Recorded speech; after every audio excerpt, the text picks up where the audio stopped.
시청자 여러분, 안녕하십니까? 8월 15일 목요일 JTBC 뉴스 아침엔 시작합니다.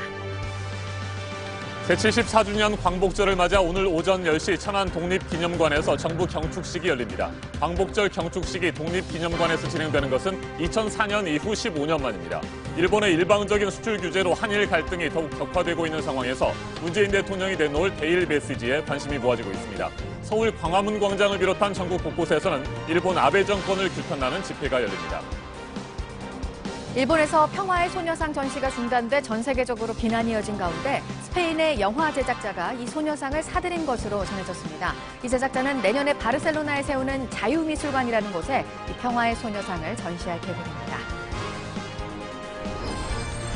홍콩 시민들의 점거 시위로 항공편 운항이 사실상 전면 중단됐던 홍콩 국제공항이 어제 오후부터 정상을 되찾았습니다. 일부 시위대는 불편을 겪은 공항 이용객들에게 사과하면서 우리의 어려움을 이해해달라고 호소했습니다.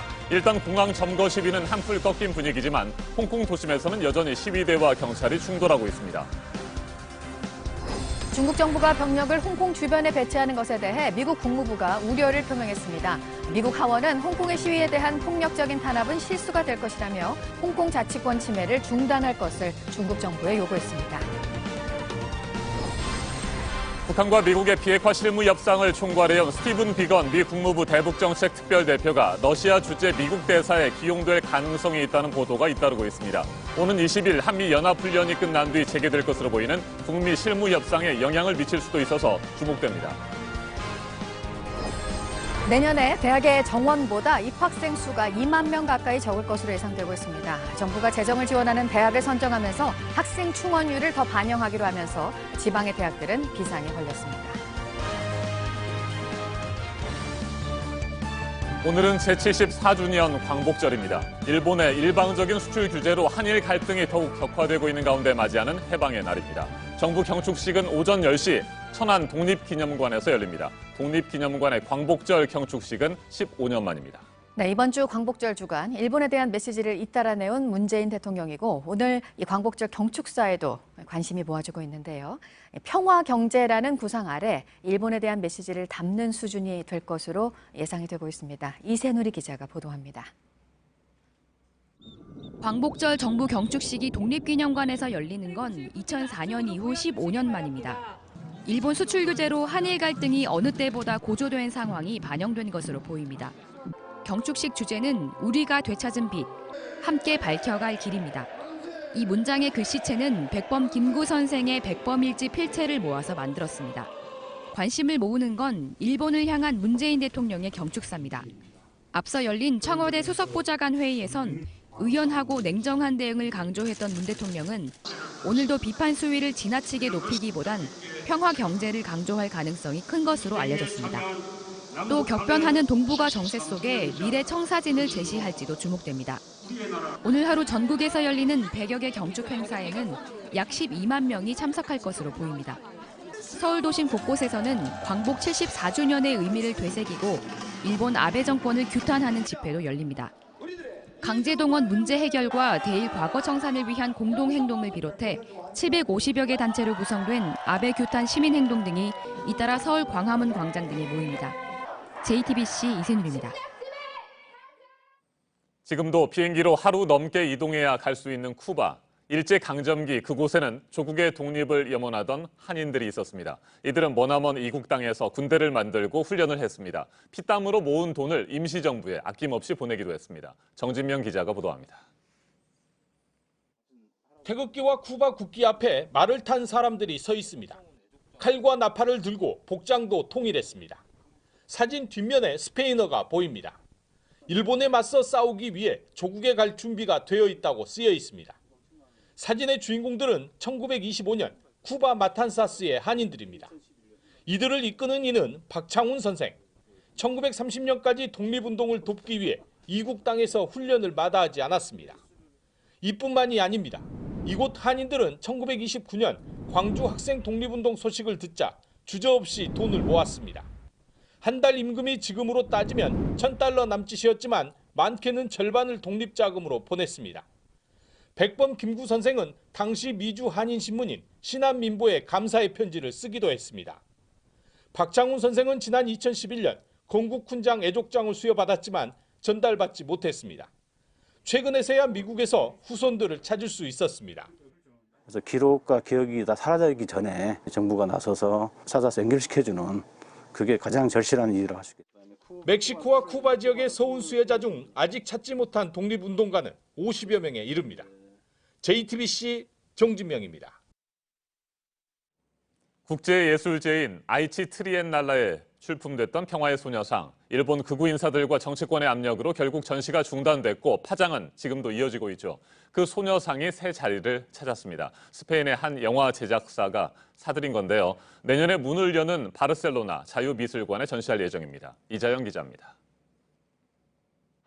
지난 3일 일본 아이치현 문화예술센터에 전시되던 평화의 소녀상이 자취를 감췄습니다.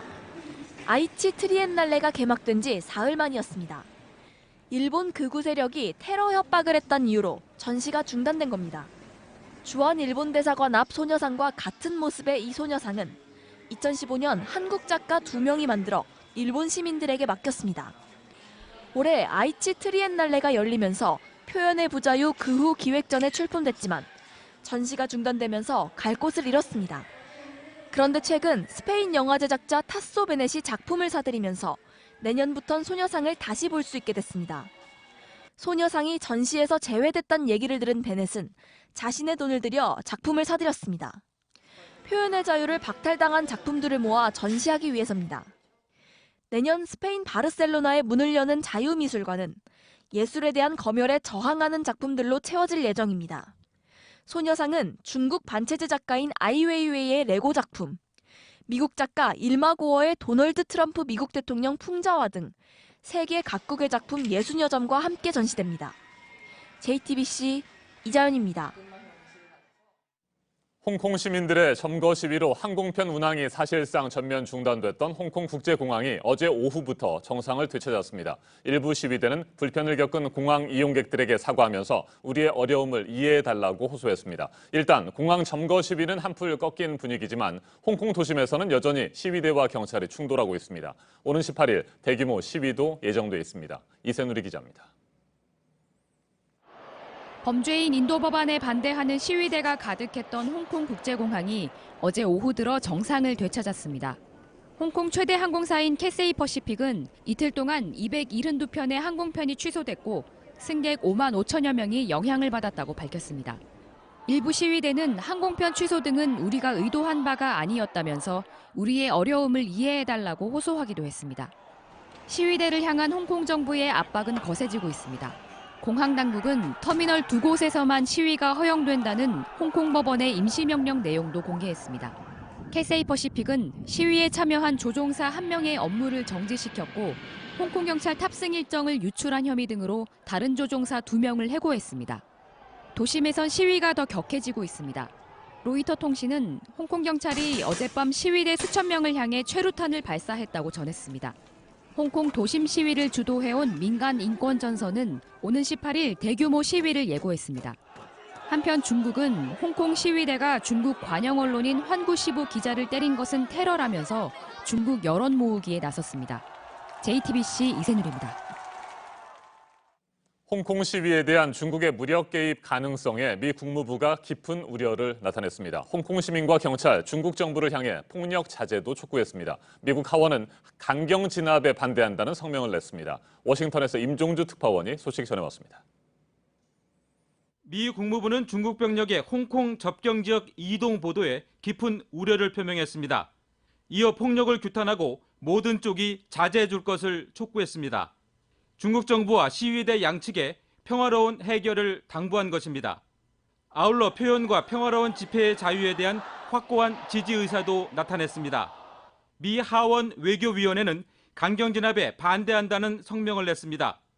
하원은 30년 전 천안문 비극을 상기시키며 평화 시위를 폭력으로 진압하는 실수를 범하지 말라고 중국에 촉구했습니다. 그럴 경우 전 세계적 비난과 즉각적인 결과에 직면할 것이라고 경고했습니다. 또 자유와 민주주의에 대한 강한 의지를 보여준 홍콩인의 용감한 노력에 깊은 경의를 표한다고 밝혔습니다. 앞서 트럼프 대통령과 공화당 상하원 원내대표도 강경 진압에 우려를 표명하고 평화적 해결을 촉구했습니다. 그러나 트럼프 행정부는 직접 개입에는 거리를 두고 있습니다. 언론과 조야에선 신중하고 미온적인 대응이 중국에 잘못된 신호를 줄 것이라는 비판적 목소리도 나오고 있습니다. 유럽에선 앙겔라 메르켈 독일 총리가 기자회견을 열고 표현의 자유를 보장하고 대화로 해법을 찾아야 한다고 강조했습니다. 워싱턴에서 JTBC 임종주입니다. 네, 미국에서 신임 러시아 대사가 곧 임명이 될 예정인데요. 지금 미국 언론들에서 보도를 하고 있는 게 비건 대북 특별대표가 기용이 될 가능성이 있다고 전하고 있습니다. 그간 북미 실무 협상을 이끌어온 인물이고 정말 자리가 바뀌게 된다면 북미 협상에는 어떤 영향이 있을지 우리로서는 주목할 수밖에 없습니다. 안태훈 기자입니다. 백악관이 비건 대표로 러시아 대사를 교체할지 논의하고 있다. CNN은 미 동부 현지 시간으로 14일 트럼프 행정부 당국자들의 말을 인용해 이같이 보도했습니다. 비건 대표가 포드 자동차에서 외국 정부와의 관계를 총괄했던 이력이 있고 이에 따라 트럼프 대통령이 관심을 두는 미국과 러시아의 무역 관계를 다루는데 적합할 수 있다는 것입니다. 러시아 크렘린궁은 트럼프 미국 대통령이 지난달 31일 블라디미르 푸틴 러시아 대통령과 통화하면서 신임 러시아 대사를 곧 임명하겠다고 말한 것을 전했습니다. 시기를 특정한 것은 아니지만 존 헌츠먼 현 대사가 10월 초 물러나기 때문에 머지않아 신임 대사를 임명할 것으로 보입니다. 미 정치 전문 매체 폴리티코도 지난 11일 주러 미국 대사 유력 후보로 비건 대표를 꼽았습니다. 미국 인터넷 매체들도 지난 9일 같은 전망을 낸 바 있습니다. 이처럼 비건 대표가 자리를 옮길 경우 북미 비핵화 실무 협상에도 적지 않은 영향이 예상됩니다. 오는 20일 한미연합훈련이 끝나면 북미 실무 협상이 재개될 것으로 보이는데 대북 문제를 다뤄본 경험이 많지 않은 인물이 새 대북 특별대표에 낙점될 경우 북미 실무 협상 진행 속도는 물론 한미 간 소통에도 여파가 있을 수 있다는 분석입니다. 북한과 미국 정상의 판문점 회동 합의 사안이었던 실무 협상 재개는 당초 7월 중순쯤 이루어질 것으로 예상됐지만 아직까지 시기가 확정 발표되지 않고 있습니다. JTBC 안태훈입니다. 대학에 입학을 할 수 있는 학생 수가 전국의 대학 정원보다 적어지는 역전 현상이 당장 내년부터 있을 것으로 예상되고 있습니다. 그래서 대학들이 정원을 좀 줄이기를 정부는 바라고 있는데 학생 충원율을 더 반영하는 식으로 이를 유도하기로 했는데요. 지방의 대학들이 비상입니다. 박진규 기자입니다. 내년에 대학에 입학할 수 있는 학생은 47만 9천여 명입니다. 전국 대학 정원 49만 7천 명보다 18,000명가량 적습니다. 처음으로 역전 현상이 벌어지는 겁니다. 문제는 입학생이 더 가파르게 줄고 있다는 겁니다. 2024년에는 37만 명까지 떨어집니다. 교육부는 2021년 평가부턴 정원을 대학 자율에 맡기기로 했습니다. 학생 수가 부족한 상황에서 정부 방침으로 정원을 줄이는 게 더 이상 의미가 없다는 겁니다. 대신 입학 정원 대비 실제 모집 인원을 나타내는 충원율 평가를 강화해 정원 감축을 유도하기로 했습니다. 수도권에서 열악한 그런 대학보다는 지역에서 우수한 대학들이 더 이 평가에서는 더 유리할 수 있다. 하지만 학생 모집에 걱정이 없는 수도권 대학들은 느긋한 반면 지역 대학들은 걱정이 큽니다. 가뜩이나 학생 유치가 힘든데 정부 지원을 받기 위해 입학 정원을 줄여 충원율을 높일 수밖에 없습니다. 시장 논리로만 가버리면 그렇지 않아도 힘든데 어떤 방식을 정하더라도 지방대학은 불리할 수밖에 없는. 교육부는 지역 대학과 지자체가 협력해가면서 경쟁력을 키울 수 있도록 돕겠다고 밝혔지만 구체적인 계획은 내놓지 않았습니다. JTBC 박진규입니다. 40대 새터민 여성과 어린 아들이 자택에서 숨진 지 수개월이 지나서 발견된 사건을 보면서 이 새터민들의 한숨은 더 깊어졌습니다. 이 새터민들을 보호해야 할 경찰에 대한 지적도 나오고 있는데요. 이 여성에 대한 수년 전의 기록을 가지고 성공적으로 정착을 했다고 판단을 했습니다. 박민규 기자입니다. 새터민 여성 41살 한모 씨가 발견된 건 보름 전인 지난달 31일. 숨진 지 상당한 시간이 지나서였습니다. 9월 달부터 문 안 열어놔서 구두기가 나와도 어디 학원에서 나오는 줄 알 때. 관할 경찰서는 그동안 한 씨와 연락이 닿지 않았습니다. 경찰 관계자는 JTBC 취재진에 올 2월 신변보호 담당관이 접촉을 시도했지만 전화번호가 바뀌어 있었다며 과거 기록을 보고 우리 사회에 잘 정착했다는 걸 확인했다고 밝혔습니다. 한 씨가 북한을 떠나 관악구에서 살기 시작한 2009년부터 2, 3년 동안의 기록을 토대로 생활에 문제가 없다고 봤다는 겁니다. 일자리를 구해 생계를 해결하고 중국 동포 남성과 결혼해 비교적 안정적으로 살 때입니다. 경남 통영과 중국을 거쳐 한 씨가 관악구로 돌아온 건 지난해 9월.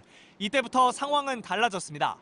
제 모자 쓰고 아예 자식 외부랑 교류를 안 하겠다는 느낌으로 식품인지 중국 동포가 한동안 집세와 관리비를 못 내고 남편과 이혼한 사실도 경찰은 한 씨가 숨진 뒤 알았습니다. 관련 법상 새터민 거주지 보호 기간은 정착 후 5년, 지원도 이 기간에 집중됩니다. 이후 관리는 관할 경찰서 보안과가 맡습니다. 내부 지침에 따라 신변 보호 등급을 나눠 관리하고 특이한 점이 없는지 살펴보게 돼 있습니다. 하지만 직접 찾아가 확인해야 한다는 규정은 없습니다. 경찰 관계자는 당사자가 원하지 않을 경우 자칫 사생활 침해가 될 수 있다면서도 정착 초기 새터민이 많아 우선순위에서 밀린 게 사실이라고 말했습니다. JTBC 박민규입니다.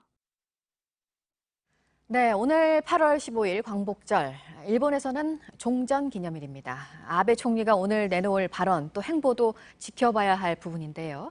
특히 A급 전범이 합사된 야스쿠니 신사를 참배할지도 관심인데 이번에도 공문을 내는 것으로 대신할 것이라는 게 지금 예상이긴 합니다. 보도국 연결해서 알아보도록 하겠습니다. 이재승 기자, 지금 상황을 볼 때 반발은 어느 때보다 더 클 텐데 야스쿠니 신사 참배까지는 아니겠죠? 어떻습니까? 네, 그 야스쿠니 신사는 앵커께서 말씀하신 것처럼 근대 일본이 일으킨 크고 작은 전쟁에서 사망한 이들의 영령을 떠받드는 신사입니다. 이러한 까닭에 과거 일본의 침략을 겪은 한국과 중국 등 이 주변국들은 야스쿠니 신사 참배를 강하게 비판해 왔습니다. 이러한 분위기를 잘 아는 일본 정치권에서는 그동안 참배 대신에 공물을 복납하는 것으로 대신해 왔는데요. 그러나 이 헌법 개정을 통해서 전쟁 가능한 국가로 거듭나기를 바라는 이 아베 총리는 지난 2013년 12월에 그 재집권 1주년을 기념해서 야스쿠니 신사를 전격 참배했습니다. 아베 총리가 만약 오늘 야스쿠니 신사를 참배한다면 1965년에 국교 정상화 이후에 그 최악의 상태인 우리나라와 일본과의 관계는 더욱더 얼어붙을 것으로 보입니다. 다만 일본 내에서도 참배 거부 움직임이 일고 있어서 참배 여부는 불확실합니다. 지난 8일에 스가 요시히데 관방장관은 아베 총리의 야스쿠니 신사 참배 여부를 묻는 기자들의 질문에 총리 자신이 판단할 사안이라며 즉답을 피했습니다. 또 올해 창립 150주년을 맞는 야스쿠니 신사 측이 지난해 가을에 아키히토 전 일왕에게 신사 참배를 요구했지만 거절당한 것이 뒤늦게 밝혀지기도 했습니다. 네, 이 평화의 소녀상과 사진을 찍고 또 그 모습을 그대로 재현하고 요즘 확산되고 있는 움직임입니다. 독일에서는 전시가 되고 있는 소녀상이 시민들을 만났다고요? 네, 그렇습니다. 독일 베를린에 있는 전시관 개독에서 지난 2일부터 전시 중인 소녀상이 현지 시간 14일에 위안부 기림일을 맞아서 하루 외출을 했습니다. 일본 최대 국제예술제인 아이치 트리엔날레에 출품됐던 소녀상과 같은 김은경, 김석영 그 작가의 작품입니다. 기림일 행사장에서는 소녀상과 함께 사진을 찍고 또 소셜미디어에 올리는 해시태그 소녀상과 함께 캠페인이 시작됐습니다. 그리고 독일의 유력 일간지 지트도이체 차이퉁은 이날 독일에서 벌어진 이 소녀상에 대한 일본 측의 철거 압박 사례를 자세하게 보도하기도 했습니다. 네, 이어서 미국 워싱턴 DC에서도 이 광복을 맞이해서 평화의 소녀상이 잠시 밖으로 나오게 됐다는 소식입니다. 이 평화의 소녀상은 3년 전에 미국 워싱턴 DC에 온 이래로 일본의 방해로 안식처를 찾지 못하고 있습니다. 이에 건립 추진위는 현지 시간 15일 소녀상과 나들이하기라는 주제로 사진 찍기 행사를 개최하기로 했습니다. 소녀상은 낮 12시에 주미 일본 대사관 앞에 그리고 오후 1시에는 주미 한국 공사관 앞에서 차례로 일반인에게 잠시 공개될 예정입니다.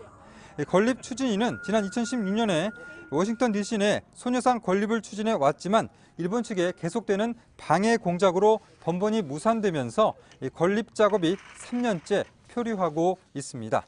잠시 8시쯤에 추가 속보로 다시 뵙겠습니다. 지금까지 아침은 지금 JTBC 이재승입니다. 이번에는 오늘 아침 체크해봐야 할 뉴스들을 분야별로 살펴보겠습니다. 먼저 정치 분야입니다. 국방부가 2020년부터 2024년까지 향후 5년 동안의 군사력 건설과 운영 계획을 담은 국방 중기 계획을 발표했습니다. 스텔스 전투기를 탑재할 수 있는 경항공모함 건조 사업을 내년에 시작하고 2022년까지 병사들의 월급을 병장 기준 67만 6,100원으로 인상할 방침입니다. 어제는 일본군 위안부 피해자 기림의 날이었죠. 청와대 비서관들이 위안부 강제 동원을 부정하는 일본 극우 세력들의 이야기를 담은 다큐멘터리 영화 주전장을 단체 관람했습니다. 청와대는 일본군 위안부 피해자들의 아픔을 공감하고 우리 역사를 잊지 않기 위해서 마련한 행사라고 밝혔습니다. 이고리 모르글로프 러시아 외무부 아태 지역 담당 차관이 어제 평양에 도착했습니다. 북한 조선중앙통신이 보도했습니다. 방문 목적이나 구체적 일정은 공개하지 않았습니다. 북미 실무 협상을 앞두고 전략을 논의하기 위한 방문이라는 추측이 나오고 있습니다. 한국전력이 올 상반기에 1조 원에 육박하는 영업 손실을 냈습니다. 반기 기준으로 지난 2012년 이후 적자 규모가 가장 컸습니다. 국제 유가가 오르는 등 일부 연료비 상승의 영향이었는데요. 이렇게 한전의 적자가 계속된다면 전기요금 개편과 관련해서 또 한 번 논란이 있을 것으로 보입니다. 올 상반기에 재계에서 가장 많은 보수를 받은 기업인은 별세한 조양호전 한진그룹 회장이었습니다. 대한항공, 한진칼, 진에어 등으로부터 받은 퇴직금 647억 5천만 원을 포함해서 700억 원 넘게 받았습니다. 현대자동차 노사가 한 달 만에 올해 임금 협상을 다시 시작했습니다. 오는 20일까지 집중 교섭에 들어갑니다. 추석 전에 타결을 목표로 하고 있습니다. 계속해서 사회 분야 뉴스입니다. 오늘 새벽 0시쯤 울산시 주전 몽돌 해변에서 근처 펜션에 투숙했던 20대가 파도에 휩쓸려 실종됐습니다. 울산 앞바다는 현재 10호 태풍 크로사의 영향으로 풍랑 예비특보가 발효 중입니다. 해변을 걷던 도중 높은 파도에 휩쓸린 것으로 전해졌습니다. 경찰이 원정 도박 의혹을 받아온 양현석 전 YG 대표 프로듀서와 가수 승리를 상습 도박 혐의로 입건했습니다. 미국 등 현지에서 달러로 돈을 빌린 뒤 국내에서 원화로 갚는 이른바 환치기 수법으로 도박 자금을 조달한 혐의를 집중적으로 살피고 있습니다. 직권 남용과 선거법 위반 혐의에 대한 이재명 경기지사의 항소심 결심 공판이 어제 열렸습니다. 검찰이 원심과 같은 징역 1년 6개월에 벌금 600만 원을 구형했습니다. 이 지사는 결과를 겸허하게 기다리겠다고 심경을 밝혔습니다. 선고는 다음 달 6일 내려집니다. 경북 봉화 청량산의 암자인 김생암터에서 고려와 조선시대에 걸친 다양한 유물들이 나왔습니다. 통일신라시대 명필인 김생이 글씨 연습을 한 곳으로 알려진 곳입니다. 조선시대 궁중에서 쓰였을 것으로 추정되는 장식품 2점이 프랑스 파리의 박물관에 있는 것으로 확인이 됐습니다. 1880년대 후반 프랑스 대통령이었던 카르노의 아들이 기증을 한 건데 한국의 왕이 선물했다는 기록이 있습니다. 고종으로부터 받은 것으로 보입니다. 국내 최대 점박이 물범 서식지인 백령도에 만들어진 인공쉼터에서 27마리의 모습이 잡혔습니다. 이 근처에서 먹이를 먹는 건 관찰이 됐었지만 인공쉼터에서 이렇게 쉬는 모습이 확인이 된 건 이번이 처음입니다. 네, 올해 74주년입니다. 오늘 광복절 경축식이 오늘 오전 10시 15년 만에 충남 천안 독립기념관에서 열립니다. 독립유공자 포상 등이 진행이 됩니다. 전국적으로도 100여 개의 경축 행사가 열릴 예정입니다. 오늘 광복절에 일본 아베 정권을 규탄하는 집회도 서울 도심 곳곳에서 있습니다. 반일이 아닌 반아베 목소리를 높인다는 계획입니다. 촛불 집회는 오늘 저녁에는 광화문 광장에서 진행이 됩니다. 문을 연 지 오늘 14주년이 된 국립고궁박물관. 광복절 60주년인 지난 2005년에 개관을 했습니다. 14년 동안 1,600만 명이 다녀갔는데 오늘은 관람객들에게 기념품을 제공하는 이벤트를 연다고 합니다. 주목할 만한 분야별 뉴스들 체크해드렸습니다. 이어서 기상정보입니다. 제10호 태풍 크로사는 일본 가고시마 부근에서 이동하고 있습니다. 점차 북상하면서 우리나라와 일본 사이를 지나겠는데요. 태풍의 영향으로 현재 곳곳에 비가 오고 있습니다. 호우주의보가 발효 중인 강원 영동에는 시간당 10mm 이상 세차게 쏟아지고 있습니다. 점차 전국으로 확대되겠고요. 내륙 지역은 가끔 소강 상태를 보이는 곳이 있겠습니다. 이후 남부지방은 오늘 밤 대부분 그치겠는데요. 중부지방은 길게는 내일 오후까지 이어지다 개겠습니다. 비의 양은 강원 영동에 내일까지 300mm가 쏟아지는 곳이 있겠습니다. 폭우가 예상되고요. 영남 해안에도 120mm 이상, 그 밖의 지역은 최대 40에서 60mm 예상됩니다. 오늘 낮 기온은 서울이 30도, 광주 32도, 전주와 대구는 31도가 되겠습니다. 어제보다 낮겠는데요. 북한도 30도 안팎으로 더위가 주춤하겠습니다. 모레 토요일 기압골의 영향으로 중부와 호남 지방에 비 소식이 있습니다. 기온은 다음 주 다시 33도 안팎까지 오르겠습니다. 기상정보였습니다.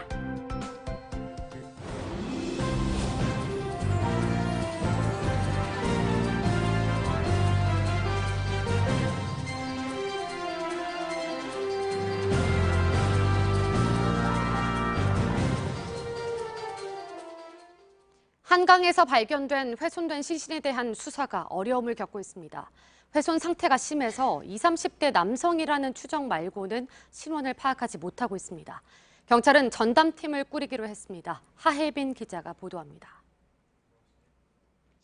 경찰이 한강변의 습지를 오가고 수풀을 헤치면서 수색합니다. 훼손된 채 발견된 시신의 나머지 부분과 유류품 등을 찾는 겁니다. 3시간 동안 경찰 120명이 투입됐지만 뚜렷한 단서는 발견하지 못한 걸로 알려졌습니다. 훼손된 시신이 물에 뜬 채 발견된 건 지난 12일 오전 9시쯤입니다.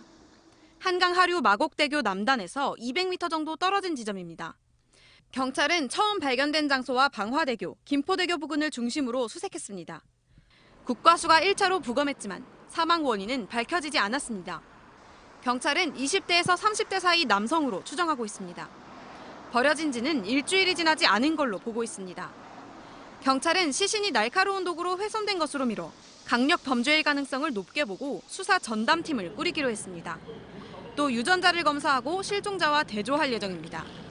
JTBC 하혜빈입니다. 어제 저녁 8시 40분쯤 서울 동대문구 회기동에 있는 고시원 건물 4, 5층에서 불이 났습니다. 불이 나자 주민 4명은 스스로 대피했고 2명은 구조됐는데 이 과정에서 3명이 연기를 들이마셔 인근 병원으로 이송됐습니다. 불은 고시원 내부 집기류를 태운 뒤 2시간 만에 진화됐습니다. 소방당국은 불이 5층에 있는 객실에서 시작된 것으로 보고 정확한 화재 원인과 피해 규모를 조사하고 있습니다. 어제 오후 5시쯤 경북 군위군에 있는 한 식물원 내 비닐하우스에서 원인을 알 수 없는 불이 났습니다. 불은 비닐하우스 1개 동을 모두 태우고 4개 동 일부를 태운 뒤 30분 만에 진화됐습니다. 비닐하우스 안에서는 관리인으로 추정되는 여성 시신 한 구가 발견됐습니다. 경찰은 범죄 관련성은 희박해 보이지만 정확한 사인과 신원을 밝히기 위해 부검을 하기로 했습니다. 어제 오후 6시 20분쯤 경기도 시흥시 하상동의 22층짜리 아파트 13층에서 불이 났습니다. 불은 아파트 내부와 외벽 일부를 태우고 30분 만에 진화됐습니다. 다친 사람은 없었지만 아파트 주민 등 14명이 연기를 들이마셔 치료를 받았습니다. 소방당국은 집안 거실에서 불이 시작된 것으로 보고 정확한 화재 원인을 조사하고 있습니다.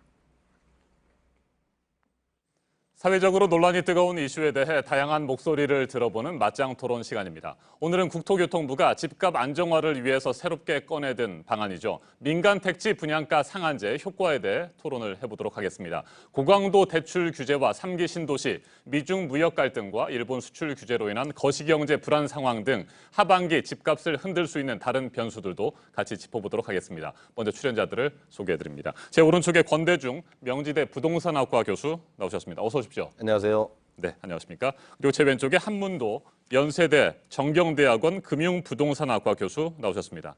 안녕하십니까. 네, 안녕하세요. 네. 국토교통부는 지난 12일 민간택지 분양가 상한제 시행 방안을 발표했습니다. 그리고 어제는 민간택지 택지비에 미래에 기대되는 개발 이익 반영을 금지하겠다고 밝혔습니다. 과연 민간택지 분양가 상한제가 집값을 잡을 수 있을지 아니면 여전히 역부족일지 전문가들의 전망도 엇갈리고 있습니다. 토론 시작하도록 하겠습니다. 먼저 권대중 교수님, 네. 집값을 잡기가 힘들 것이다, 역부족이다 이런 입장이십니까? 네, 그렇습니다. 네, 왜 그렇습니까? 우선 가격을 통제해서 시장을 안정화시키면은 공급이 줄 수 있습니다. 네.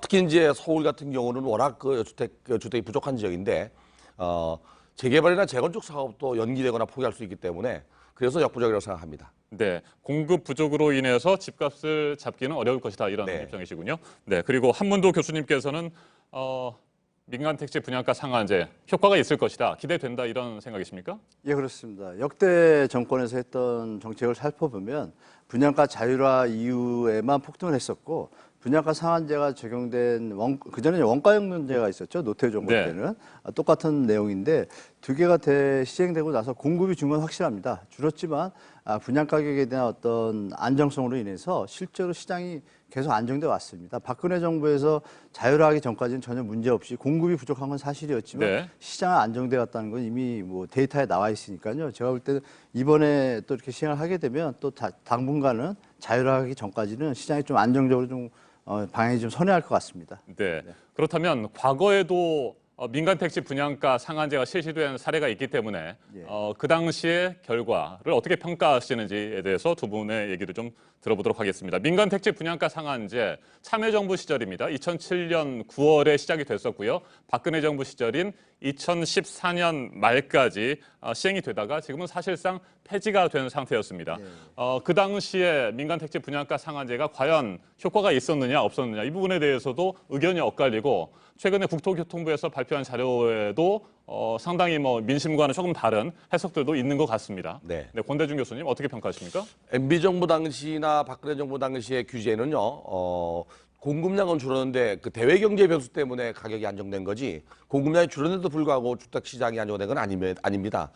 특히 이제 2015년도 1월부터 민간 택지 분양가 상한제가 폐지된 이후에 2016년, 17년, 18년 지금 가격이 굉장히 많이 올랐죠.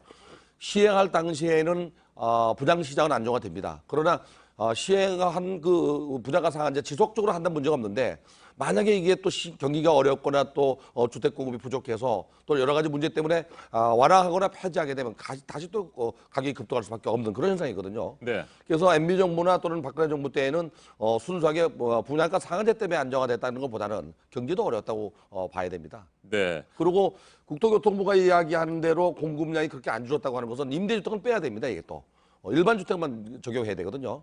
그렇게 봤을 때에는 공급량이 줄은 이후에 이게 자율화되거나 완화되면 다시 또 가격이 폭등할 수밖에 없는 현상이라고 생각이 듭니다. 네, 실제로 2008년, 그러니까 2007년부터 시행을 했는데 2008년에 세계 금융 위기가 있었고 그렇죠. 이와 같은 여러 가지 경기의 악화 상황 이런 것 때문에 집값이 잠시 내려갔을 뿐이다. 네. 그런데 이 규제가 풀리게 되면 다시 올라가게 된다 이런 말씀이시군요. 네. 네, 교수님 어떤 평가십니까?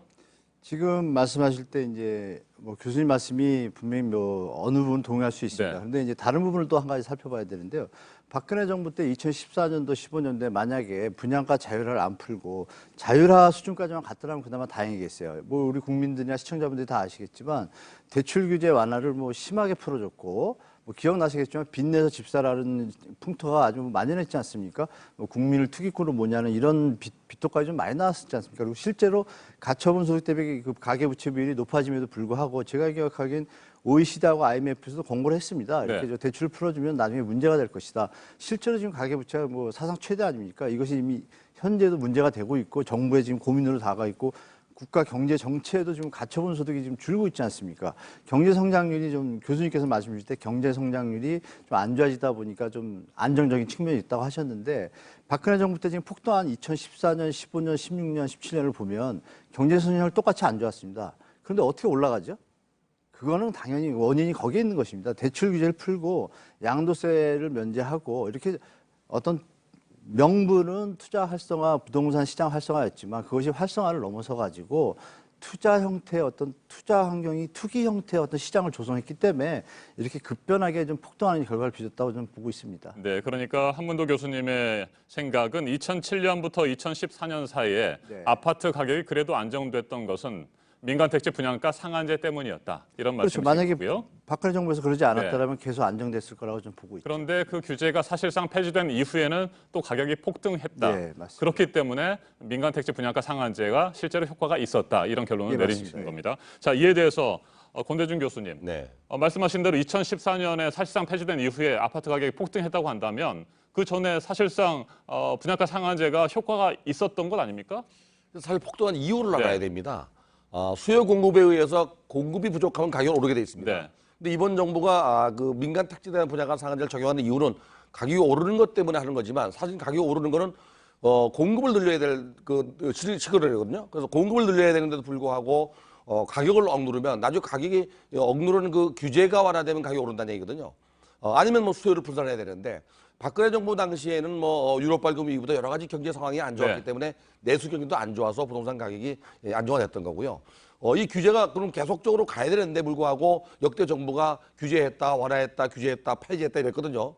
좋은 정책이라면 계속 가야 되거든요. 근데 이걸 계속적으로 규제하면 분명히 공급은 줄기 때문에 무주택자가 주택을 구입할 기회를 잃어버리는 거거든요. 그래서 주택 공급 차원에서도 이 민간 택지단 분양가 상한제는 시장을 잡는 데 역부족이라고 생각해요. 네, 권대중 교수님께서는 규제가 풀리면 곧바로 누른 만큼 가격이 다시 폭등할 것이다 이런 용수철 효과를 인정을 하시는 거군요. 그렇죠. 네. 이에 대해서 한문호 교수님께서는 어떤 생각이십니까? 용수철 효과. 일면은 동의합니다. 왜냐하면 이제 노태우 정부 때 주택 가격이 안정되고 장기적으로 이어졌던 것은 90년대는 거의 안정적이었지 않습니까? IMF 전까지.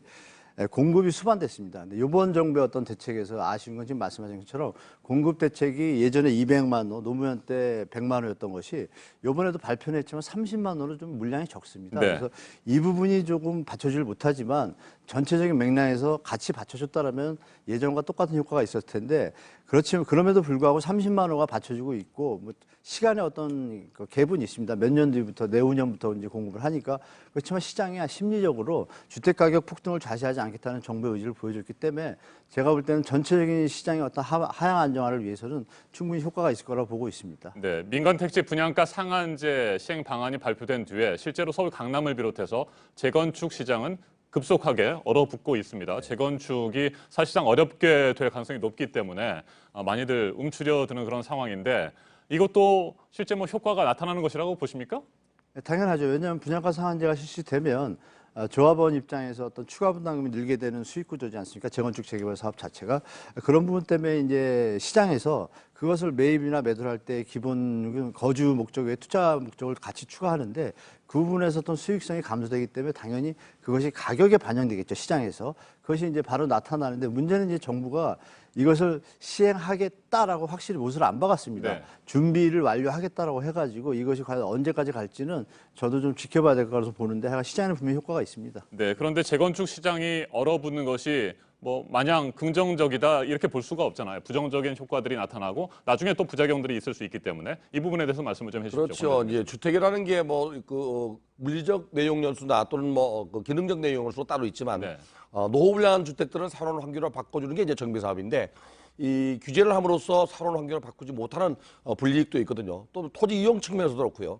이번에 그 민간 택지단 분양가 상한제를 적용하게 되면 분명하게 이제 수익은 주는 구조거든요. 그렇게 되면 조합은 뭐 추가 분담금 때문에도 그렇고 연기하거나 포기할 수 있습니다. 그러면 도시가 슬럼화될 수 있고 도시가 슬럼화되면 지역 경제가 어려울 수도 있습니다.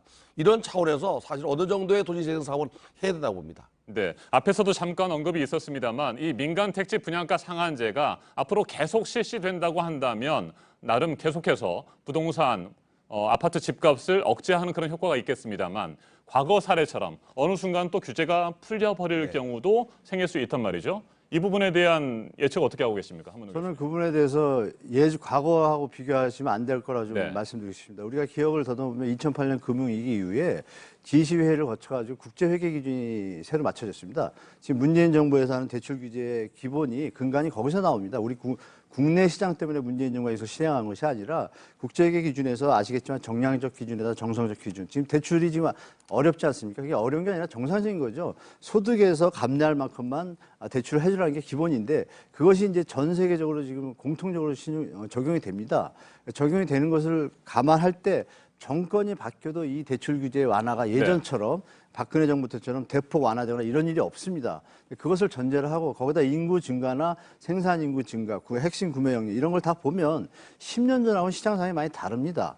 그러니까 이런 것을 다 감안할 때 제가 볼 때는 그렇게 보는 것은 좀 타당하지 않다고 보고 말씀드릴 수 있겠습니다. 네, 그런데 권대중 교수님께서는 언젠가는 이게 또 풀리게 될 것이다 이렇게 예측을 하고 계시는 겁니까? 가격을 통제하는 나라가 많지는 않습니다. 특히 이제 시장 가격을 통제하는 나라는 우리나라가 유일할 겁니다. 수요 공급에 의해서 시장 경제를 택하는 나라는 수요 공급에서 시장에 맡기는데 임대 가격을 통제하는 나라가 있습니다. 독일 같은 경우는 임대를 통제하는데 이 매매 가격 자체, 분양 가격 자체를 통제해서 시장을 리드하게 되면 결국에 정부가 시장을 끌고 가는 꼴이 되거든요. 그러나 정책이 시장을 이길 수는 없다고 생각됩니다. 어느 시점에 가면은 경제가 어려워지거나 어느 시점에 가면 정책이 이완돼서 완화될 수밖에 없는데 그래 되면 가격은 다시 또 오를 수밖에 없다는 얘기죠. 네, 정부의 고강도 대출 규제도 계속해서 이어지고 있습니다. 이게 과연 효과가 있는지 이 부분에 대해서도 두 분의 평가를 좀 들어보도록 하겠습니다. 먼저 한문도 교수님 어떻게 생각하세요? 정부의 정책이 지금 분양가 상한제에 대해서 효과가 있을 것이냐 없을 것이냐 뭐 말이 많은데요. 일단 9.13 대책이 나올 때도 똑같은 반응이었습니다. 그리고 지금도 효과가 없다라고 계속 주장하는 분들의 어떤 그 대부분을 보면 뭐 학자적인 분들은 많이 안 계시고요. 그 산업연구원이라든지 건설산업연구원, 주택산업연구원 그리고 시장 참여 중에 건설사 이쪽 분들에서 많이 말씀을 하시지 이 분양가 상한제라든지 정부의 정책이 올바른 방향으로 맞다는 것은 누구나 알고 있습니다. 근데 그거에 대해서 언론에서 많이 다뤄주지는 않습니다. 그래서 우리가 주로 봤지만 교란 세력, 뭐 투기 세력 이런 부분으로 정부에서 좀 뭐 매물차에 몰아붙이긴 했지만 분명히 우리 시장에 존재하고 있는 것은 사실입니다. 그래서 그분과 어떤 공급과 이런 것들을 통합적으로 해야 되는데 이 정부가 급하게 단발적으로 좀 나눠서 했다는 문제점은 있지만 전체적인 흐름에 와서 방향은 맞습니다. 분명히 이것을 계속 좌시해서 가격이 시장 논리에서 맡겨뒀을 때 시장의 자정 능력이 얼마나 활동한 것인가를 볼 때 우리 대한민국의 현재 부동산 시장은 맡겨두기에는 투기 세력과 교란 세력이 너무 난무하고 있는 것은 분명합니다. 그래서 제가 볼 때 이건 좀 문제가 있기 때문에 정부에서 이렇게 하는 것은 분명히 계속 되어야 되고 국민 주거 복지 안정을 위해서 이 정책은 밀어붙일 수밖에 없는 시장 환경을 시장 참여정의 일부 사람들이 만들어놨습니다. 이것을 좌시하면 문제가 발생하겠죠. 가계부채가 계속 느는데 일본과 같은 경우가 발생하지 않은 법이 없지 않습니까? 이것을 정부에서는 당연히 미리 선제적으로 대응을 하게 되기 때문에 제가 볼 때는 이런 대응을 계속 하되 어떤 일관성을 계속 유지시켜 공급 대책이 추가된다는 건 금상첨화인데 서울시에서 반대를 하고 그린벨트에 대해서 이런 부분들이 이제 좀 풀어야 될 난제라고 보지만 방향은 맞다고 보고 있습니다. 알겠습니다. 분양가 상한제에 대해서는 그 정도로 정리를 하고요. 제가 고강도 대출 규제의 효과에 대해서 질문을 드렸습니다. 그 부분 좀 답변해 주시겠습니까? 대출 규제 효과는 지금 시장에서 바로 나타나고 있습니다. 일단 거래량을 보시면 아실 수 있습니다. 대출 금액도 물론 둔화되고 있지만 거래량이 강남의 경우에는 고가 분양가다 보니까 예전에 대출이 가능하니까 편하게 매입할 수 있었습니다. 뭐 갭 투자라고 해서 전세 보증금을 또 레버리지를 활용했지 않습니까? 지금은 그것을 정부에서 다 막았습니다. 아니나 다를까 작년 대비 지금 서울 전체로 볼 때는 한 50% 지금 거래량이 급감을 했거든요. 50%면 거의 시장이 죽어야 됩니다. 그럼에도 불구하고 지금 폭등이잖아요. 이게 시장은 분명히 문제가 있죠. 대출 규제 효과가 나타난 것은 거래량에서 강남 상구의 거래량을 보시면 아시는데 작년에 예를 들어서 강남구다고 하면 보통 한 700~800건이 이제 분기별로 일어나면 지금은 한 3분의 1, 한 200건입니다. 75%가 감소를 했습니다. 그럼 그 현상을 과연 어떻게 설명할 거냐. 이것은 대출 규제 효과가 분명히 있었다라고 보시면 되고 이 현상은 이어질 거라고 좀 말씀드리겠습니다. 알겠습니다. 권대중 교수님, 고강도 대출 규제 이제 뭐 나올 것은 다 나왔고 더 이상 나올 것은 없습니까? 아무래도 이제 그 분양가 상한제를 적용하게 되면 청약 시장이 과열될 가능성이 있습니다. 낮은 가격이기 때문에 청약 통장을 가지고 분양을 하니까 그래 되면은 채권 입찰제를 도입할 가능성이 있습니다. 이거 말고는 뭐 이익 환수제도 얘기 나오지만 거기까지는 안 갈 걸로 보여지고요. 정부가 뭐 또 하나의 또 다른 그 부동산 정책 중에서 규제 정책을 준비하고 있다고 하는데 특별하게 나올 거는 뭐 제가 볼 때는 없다고 생각이 됩니다. 특히 이제 우리 한문도 교수가 얘기한 대로 대출 규제가 시장을 안정화시키는 분명하지만 이게 또 왜곡 현상이 있습니다. 실거래가 9억 원 이상 되는 그 주택에 대해서는 대출이 전면 금지되어 있기 때문에 강남 지역 같은 경우는 9억 원 이하 주택이 거의 없습니다. 그러다 보니까 현금 부자들만 거래가 하는 그런 현상이 또 나타나거든요. 물론 서민들은 사실 집값이 비싸다 보니까 어느 정도의 대출을 받고 레버리지 효과로 주택을 구입하게 되는데 이게 막혀버린 거예요. 어느 나라도 이 그 주택을 구입할 때 적어도 40%에서 60% 정도는 대출을 받고 삽니다. 대출이 어려워지다 보니까 부동산 시장이 침체될 수밖에 없고 거래가 안 된다는 얘기는 침체된다는 얘기거든요. 그렇게 해서 가격을 낮출 때에는 나중에 이게 또 완화되면 또 가격이 또 오를 수 있습니다. 근본적인 대책은요. 결국에 공급 대책입니다. 네, 민간 택지 분양가 상한제 그리고 고강도 규제 뭐 여러 가지 대책들이 나오고 있습니다. 이와 관련해서 3기 신도시를 어떻게 전망하는지 간단히 좀 말씀을 들어보도록 하겠습니다. 한문도 교수님. 3기 시도는 정부에서 일단 그동안에 문제됐던 2기 신도시에서 문제됐던 교통 인프라나 어떤 자족 도시형 일자리에 대한 부분이 좀 문제가 됐는데 김현미 장관이 이번에 좀 발표를 할 때 3기 신도시와 함께 2기 신도시까지 같이 묶어서 일자리 기업 유치 정책을 지금 몇 조 원을 부어서 하겠다라고 좀 발표를 했습니다. 실제로 진행이 되고 있고요. 그래서 3기 신도시가 일단 시장의 안정성을 주는 심리적 효과는 분명히 있지만 네. 아까도 말씀드렸지만 물량 면에서 조금 부족한 면이 있습니다. 100만 원, 200만 원랑 비교하면 거의 뭐 서울시에서 다수하기는 좀 물량이 어떤 거리감 이걸 볼 때 조금 시장을 갖다 안정시키기에는 100% 담보할 수 없지만 심리적인 안정 분명히 주었습니다. 그래서 3기 신도시의 어떤 위치나 어떤 뭐 자족도시 형태를 볼 때는 상당히 그 실수자 입장에서는 기대할 만한 것으로 보시면 될 것 같습니다. 알겠습니다. 권대중 교수님께서는 3기 신도시 어떻게 전망하세요? 우선은 정부의 그 주택 공급 차원에서는 긍정적으로 평가할 수 있지만 네. 위치 선정이 잘못됐다고 봅니다. 금년도에도 2기 신도시의 분양 물량이 상당히 많습니다. 예를 들면 인천 서구 검단지구 같은 경우는 금년도에 10,000가구 정도 공급 계획이 있고요. 의정부 덕정 덕계지구도 마찬가지고 동탄도 마찬가지입니다.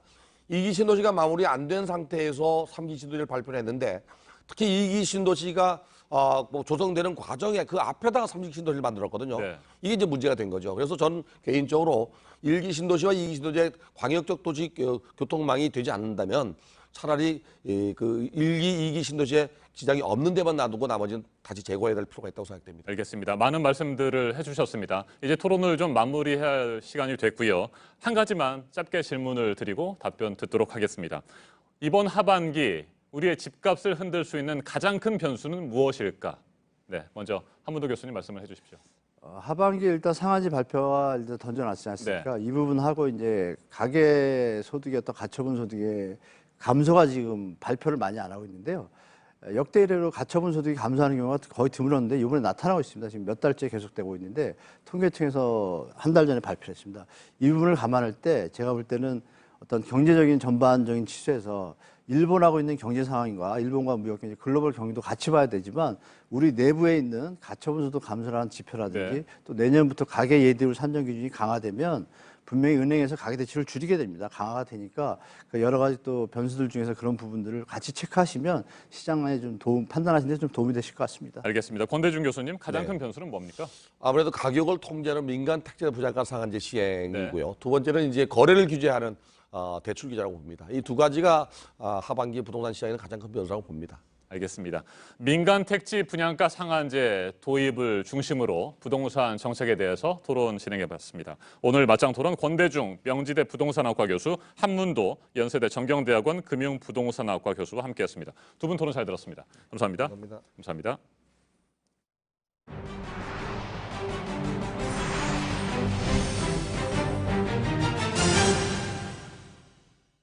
일본군 위안부 피해자의 첫 증언을 기억하자는 기림의 날이었던 어제 1,400번째로 열린 수요 집회에는 지금까지 가장 많은 2만 명의 시민들이 함께했습니다. 집회는 전 세계 곳곳의 도시에서 동시에 열렸고 이 가운데 한 곳에 포함되어 있는 일본 도쿄에서도 양심의 목소리들이 나왔습니다. 이수진 기자입니다. 엄마 나이 17. 전쟁 때 다친 사람들을 간호하러 가신 게 아니구나. 누군가에게 강제로 끌려가 오진 고생을 하신 거구나.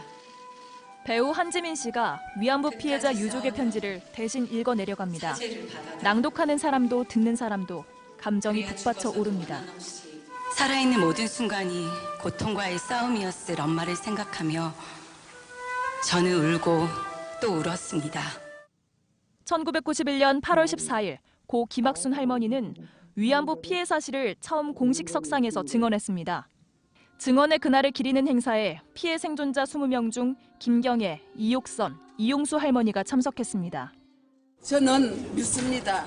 반드시 되리라고 믿습니다. 1,400번째 수요 집회도 열렸습니다. 사죄하라! 다시는 1,500차 수요시가 할머니들의 고통을 담보로 진행되지 않도록 사상 최대 규모 2만 명의 시민이 모였습니다. 수요 집회 1,400개를 보면 알겠듯이 한국 사람들이 정말 끈질기다는 것을. 집회는 서울과 각 지역 도시들은 물론 미국과 영국, 일본 등 세계 11개국 24개 도시에서 동시에 열렸습니다. 서울 남산과 강원 강릉시 등에 소녀상이 만들어졌고 서울 송파구에서도 주민의 성금으로 평화의 소녀상이 세워졌습니다. JTBC 이수진입니다. 일본에서 수입된 자재들에 대한 우리의 방사선 검사가 너무 허술하게 이뤄지고 있다는 지적이 나오고 있습니다. 후쿠시마 인근에서 수입되는 컨테이너의 5% 이하만 현재 검사를 하고 있고, 이마저도 컨테이너 바깥에서 검사를 하고 있어서 안에 있는 방사성 물질에 대한 정확도도 떨어진다는 겁니다. 부처별로 나눠져 있는 검사 업무도 통합될 필요가 있다는 의견도 있습니다. 조보경 기자입니다. 2014년부터 최근까지 5년여간 방사성 물질이 검출된 건 24건입니다. 이 중 원자력안전위원회가 자체적으로 찾아낸 건 2건뿐, 나머지 22건은 재활용고철을 취급하는 민간 사업장의 방사선 감시기에서 발견됐습니다. 원안위는 관련 법에 따라 공항과 항만에 방사선 감시기를 설치해 운영합니다. 또 30톤 이상 전기 운용 시설을 가진 재활용 고철 취급자에게도 감시기를 설치하도록 정해놨습니다. 원안위의 감시기를 문제없이 통과한 뒤 민간 사업장의 감시기에서 발견된 경우가 다수였던 겁니다. 민간에서 방사성 물질을 찾아 일본으로 돌려보낸 것 중엔 오염된 흙도 있었습니다. 이 흙에서 검출된 핵종은 세슘 137, 원전 사고 같은 인위적인 핵 사용에서만 나타나는 물질입니다. 후쿠시마 원전 사고 때문에 나온 방사능 물질이 한국에 들어온 거예요. 세슘 137은 자연계에 없고 핵 분열 반응이 있을 때만 나오는 물건이란 말이에요. 그게 그렇게 다량으로 있으려면 후쿠시마 원전에서 나온 것 말고는 나올 수 있는 곳이 없어요. 흙을 비롯해 고철과 알루미늄 스크랩 등 총 8개의 품목에서 세슘 137이 나와 반송됐습니다. 원안위는 민간 사업자의 감시기도 원안위에서 설치해줬기 때문에 방역이 뚫린 것이 아니라고 설명했습니다. JTBC 조보경입니다. 혐한 발언으로 파장이 커지고 있는 일본 DHC 텔레비전. 거의 모든 유통망에서 DHC 제품들은 퇴출이 된 상황입니다. 출연자 대부분이 일본 아베 총리와 가까운 극우 인사라는 이 DHC 텔레비전에서 자신들은 정당한 비평을 했다는 입장문을 내서 논란에 또 불을 붙였습니다. 구혜진 기자입니다. DHC 텔레비전은 어제 오전 야마다 아키라 대표이사 명의로 공지를 올렸습니다. JTBC 등 한국 언론이 자신들의 방송을 혐한이라고 보도한 데 대해 견해를 밝힌 건데 역시 억지 주장이었습니다. 프로그램에서 한 한일 관계 관련 발언이 사실에 근거한 정당한 비평이라면서 어떤 부분이 혐한이고 역사 왜곡인지 구체적으로 지적해달라고 주장한 겁니다. 무엇이 잘못됐는지를 지적한 수많은 한국 언론들의 보도에는 눈을 감아버린 셈입니다. 그러면서 한국에서 진행 중인 DHC 불매운동과 관련해선 유감이라고 주장하기도 했습니다. DHC 텔레비전과 상관이 없는데 제품을 불매하는 건 언론을 봉쇄하려는 조치란 겁니다. 이에 따라 DHC 텔레비전은 앞으로도 압력에 굴하지 않고 자유 언론을 만들어가고 싶단 말로 글을 맺었습니다. 실제로 DHC 텔레비전은 어제도 혐한 발언을 이어갔습니다. 首相官邸関係者は、世界中で韓国がなくて困る国は一つもないと。はっきりと言ってますね。まあよく本音言うなって感じですけど、まあ実際そういう感覚ですね。韓国って本当にバカなの？あ、言っちゃいけませんね。JTBC 구혜진입니다. 오늘의 핵심 뉴스들을 정리해드리는 아침엔 주요 뉴스입니다. 제74주년 광복절을 맞아 오늘 오전 10시 천안 독립기념관에서 정부 경축식이 열립니다. 광복절 경축식이 독립기념관에서 진행되는 것은 2004년 이후 15년 만입니다. 일본의 일방적인 수출 규제로 한일 갈등이 더욱 격화되고 있는 상황에서 문재인 대통령이 내놓을 베일 메시지에 관심이 모아지고 있습니다. 서울 광화문 광장을 비롯한 전국 곳곳에서는 일본 아베 정권을 규탄하는 집회도 열립니다.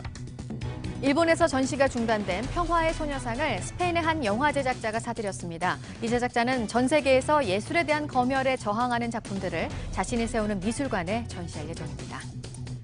홍콩 시민들의 점거 시위로 항공편 운항이 사실상 전면 중단됐던 홍콩 국제공항이 어제 오후부터 정상을 되찾았습니다. 일부 시위대는 불편을 겪은 공항 이용객들에게 사과하면서 우리의 어려움을 이해해달라고 호소했습니다. 일단 공항 점거 시위는 한풀 꺾인 분위기지만 홍콩 도심에서는 여전히 시위대와 경찰이 충돌하고 있습니다.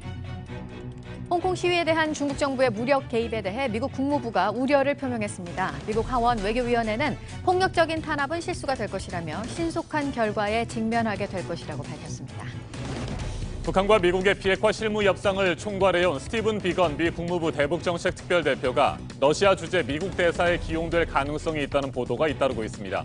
오는 20일 한미 연합훈련이 끝난 뒤 재개될 것으로 보이는 북미 실무 협상에 영향을 미칠 수도 있어서 주목됩니다.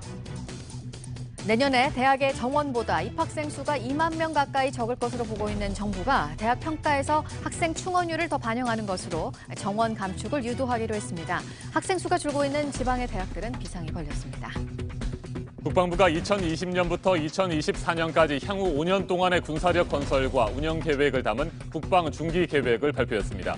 스텔스 전투기를 탑재할 수 있는 경항공모함 건조 사업을 내년에 시작하고 2022년까지 병사들의 월급을 병장 기준 67만 6,100원으로 인상할 방침입니다.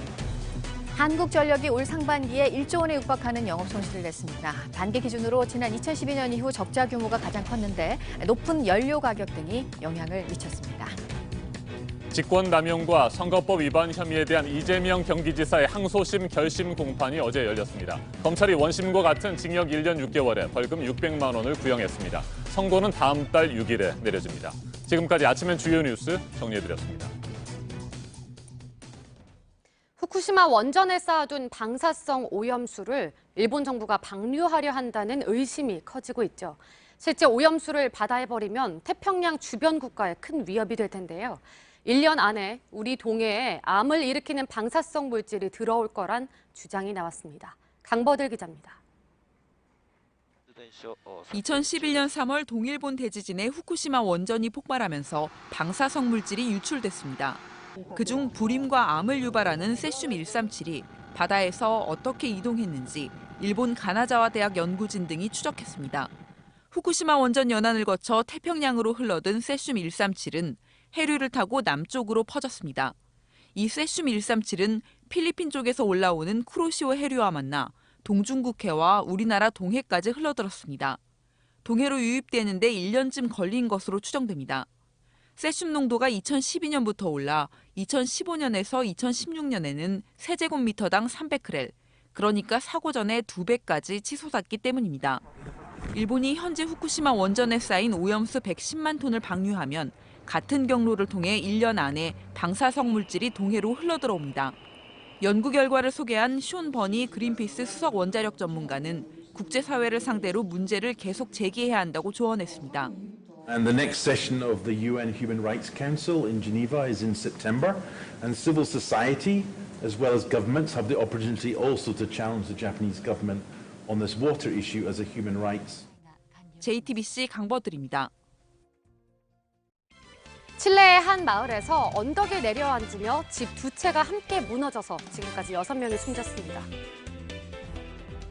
현지 시간 13일 칠레 중부 발파라이소 지역에서 벌어진 일입니다. 경사진 언덕에 집안이 무너져 내리면서 그 위에 자리 잡은 집 2채가 함께 무너진 건데요. 지금까지 6명이 숨지고 2명이 다쳤습니다. 붕괴의 원인이 아직 밝혀지지 않은 가운데 당국은 적어도 4명이 무너진 잔해에 깔려 있는 것으로 보고 구조 작업에 총력을 다하고 있습니다. 호주 브리즈번 인근의 한 건물에선 700kg이 넘는 양의 마약 엑스터시가 적발됐습니다. 값으로 따지면 6억 달러, 우리 돈으로 약 7,300억 원에 달하는데요. 경찰은 이와 관련해 호주와 영국 국적의 시민 2명을 체포했다고 밝혔습니다. 운전 중에 휴대전화로 문자 보낸 경험 한 번쯤 있으실 텐데요. 단 몇 초의 방심이 돌이킬 수 없는 사고로 이어질 수 있습니다. 도로를 달리던 검은 차량이 벼랑간 도로 옆에 전봇대를 들이받습니다. 충격으로 차는 뒤집히고 나무로 된 전봇대는 세동강이 났습니다. 미국 매사추세츠주의 한 도로에서 운전 도중 운전자가 문자를 보내다 벌어진 사고인데요. 천만다행으로 크게 다친 사람은 없었습니다. 경찰은 소셜미디어에 사고 영상을 올리면서 단 몇 초만 휴대전화에 눈을 돌려도 큰 사고가 날 수 있다며 주의를 당부했습니다. 이탈리아의 한 복권 판매처 관계자가 들고 있는 이 복권, 우리 돈으로 무려 2,800억 원에 당첨된 복권입니다. 해당 복권인 수페르의 달 로또가 도입된 지 22년 만에 가장 큰 당첨 금액인데요. 이 복권의 당첨 확률은 약 6억 분의 1 정도라고 합니다. 당첨된 복권을 산 행운의 주인공이 누구인지는 아직 확인되지 않았습니다. 소녀들이 열심히 소방 훈련인 이곳. 폴란드 남서쪽의 한 마을인데요. 어린아이까지 다 같이 모여 이렇게 소방 훈련을 하는 특별한 사연이 있다고 합니다. 이 소녀들이 성인이 될 때쯤이면 이 마을엔 더는 소방관을 할 남성이 없기 때문이라고 하는데요. 놀랍게도 이 마을에선 2010년 이후로 남자아이가 단 한 명도 태어나지 않았다고 합니다. 이유는 밝혀지지 않았는데요. 가까운 미래엔 이 마을엔 여성이 모든 직군의 일을 맡아서 해야 합니다. 소방훈련에 참여한 한 소녀는 여자도 충분히 남자가 하는 모든 일을 할 수 있다고 말했습니다.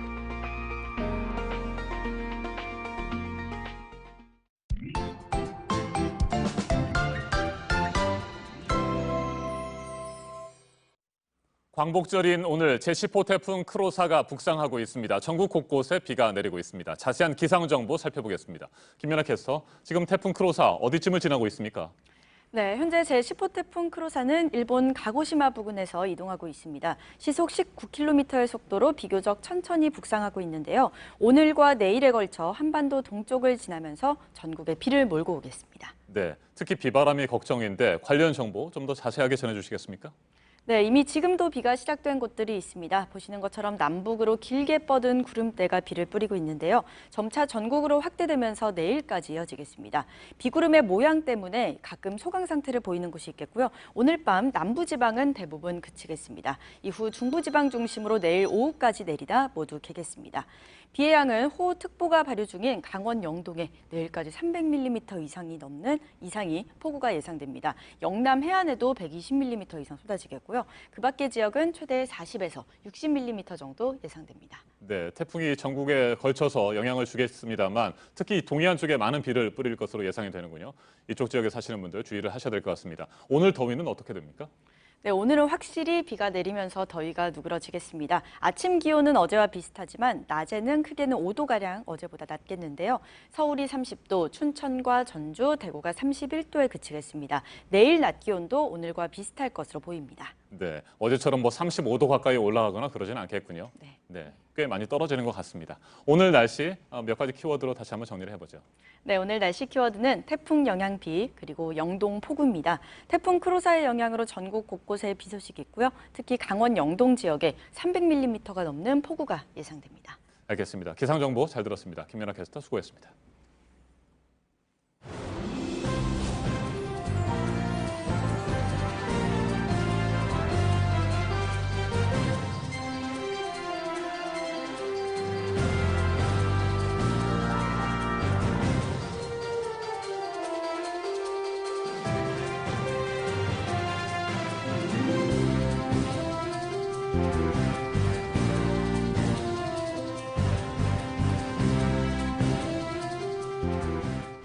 네, 목요일 아침 8시 지나고 있습니다. 시위가 격화되고 있는 홍콩에 대해서 미국 국무부가 여행주의보를 다시 내렸는데요. 지난주 발표한 대로 2단계로 유지가 됐습니다. 보도 연결해서 알아보겠습니다.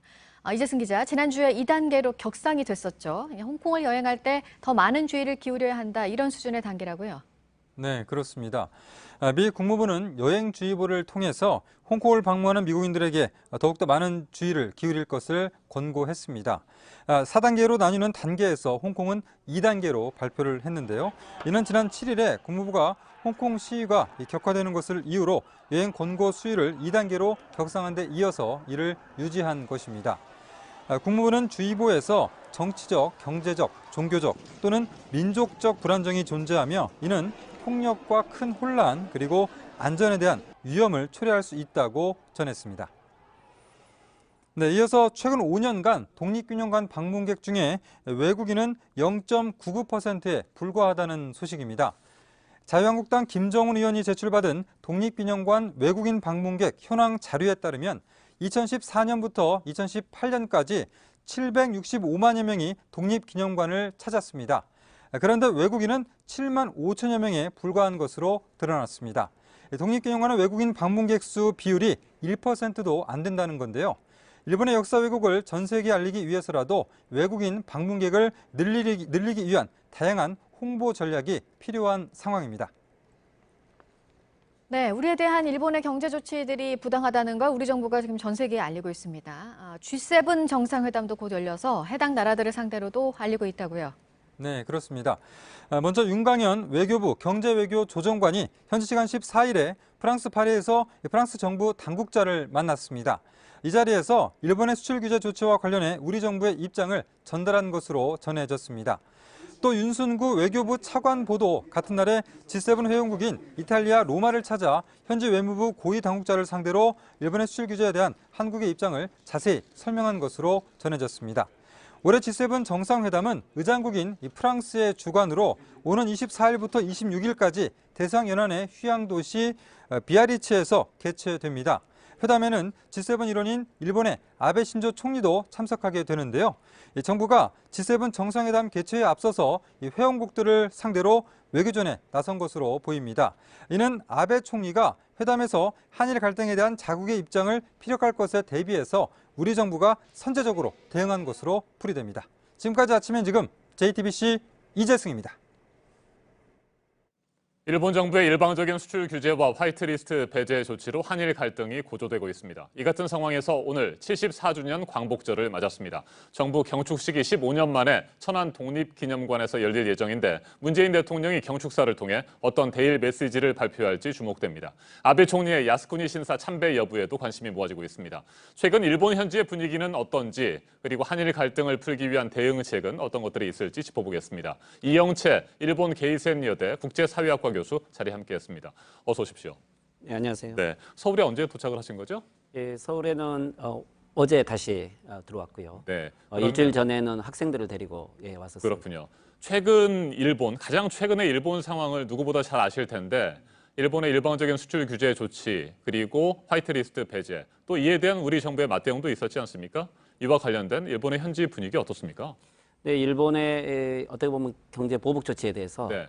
일본 내에서 어떤 보수 미디어들은 일본 정부의 어떤 결정을 지지하는 경향들이 많이 있고요. 네. 시민들도 초기에는 이런 부분들에 대해서 많이 동의를 했었지만 이게 생각보다는 장기화되고 있고 또 한국이 강경한 조치를 취함으로써 일본 시민사회 내에도 많은 동요가 있는 것 같고요. 네. 특히 최근에 한국이 역으로 일본에 대한 어떤 경제 조치를 다시 네. 실시함으로써 실질적으로 한국의 대항 조치가 시작됐다라고 일본 사회는 또 다시 긴장을 하고 있는 것 같습니다. 네, 아베 정권은 일본의 수출 규제와 화이트리스트 배제 이런 조치들이 일제 강제징용 배상 판결에 대한 보복 조치는 아니다 이렇게 계속 주장을 하고 있습니다. 물론 앞뒤가 맞지 않는 그런 주장인데 이에 대해서 일본 국민들은 어떻게 생각하고 있습니까?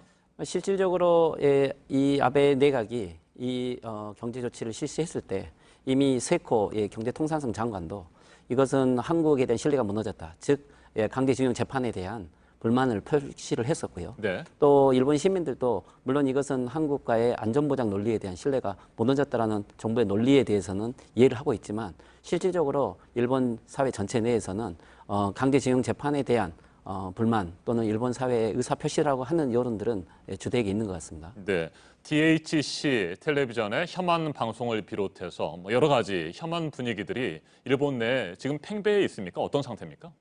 어떻게 보면 일본 우익 미디어들은 네. 될 수 있으면 이런 상황을 한국의 반일 감정이라는 것을 강조해서 될 수 있으면 혐한 분위기를 만들려고 하고 있죠. 주류 어떤 텔레비전 미디어들은 이러한 여론들을 일관되게 지속적으로 발신하고 있고요. 하지만 신문 미디어들은 좀 더 객관적으로 한일 관계를 봐야 된다는 논조가 있고 최근에는 불매운동이 장기화되고 있기 때문에 네. 일본 사회에 대한 영향도 일본 사회가 우려를 하고 있어서 한일 관계에 대한 다시 재조정이 필요하다라는 여론도 많이 나오고 있는 것 같습니다. 네, 현 상황에 대해서 잘 이해하지 못하는 일본 시민들이 DHC 텔레비전의 혐한 방송과 같은 이런 우익 성향의 일방적인 주장에 휘둘리거나 현혹되고 있습니까, 현재? 실제 아베 내각은 제2차 내각이 등장했던 2012년부터 네. 실질적으로 미디어 전략을 가지고 등장을 했어요. NHK의 사장을 측근으로 임명을 했고 그리고 주요 미디어들의 대부분의 이 주요 간부들을 아베 정권을 지지하는 사람들로 임명을 했죠. 그리고 반대 기사를 쓰는 기자들은 대부분 자천되어 있기 때문에 실질적으로 일본의 주류 미디어라든지 또는 케이블 텔레비 또는 인터넷 주로 미디어들은 아베 정권의 정책을 선전하는 쪽으로 많이 인용이 되고 있기 때문에 일반 일본 국민들이 현재 일본 사회의 가장 큰 문제는 오히려 미디어가 가장 큰 문제라는 것을 지적을 할 정도로 많은 부분 이런 영향을 미치고 있다고 봐야죠. 네, 우리 국민들이 민간 차원에서 진행하고 있는 불매운동, 뭐 일본 아베 정권도 그렇고요. 일본의 기업들이라든지 일본 국민들이 예상 밖으로 너무 길어지고 있다. 뭐 이런 식의 반응을 보이면서 당황하고 있다는 소리도 들리는데 실제 그렇습니까? 예, 일본 내에서 지금 그 주류 미디어들은 한국의 불매운동을 될 수 있으면 축소 보도하고 네. 정부가 개입되어 있다고 그 의미를 훼손하려고 하죠. 이게 이렇게 자발적이고 장기적으로 또 전국적으로 다양하게 진행될 거라고는 생각을 못했고요. 예, 그게 실질적으로 일본의 지방의 관광이라든지 또는 소비재 산업이라든지 각 분야에 이게 영향을 하나하나씩 미치고 있기 때문에 오히려 아베 내각에서는 출구를 찾기가 오히려 쉽지 않을 정도로 한국의 불매운동에 대한 영향들은 실감을 하고 있을 겁니다. 네, 그렇다면 말이죠. 일본 아베 정권이 한국을 향해서 수출 규제를 하고 화이트리스트 배제하는 등 보복 조치를 했는데 지금쯤 이게 상황이 너무 심상치 않게 돌아간다. 이런 정도까지 가기를 바라지는 않았었는데 뭐 이런 생각들을 하고 있을까요?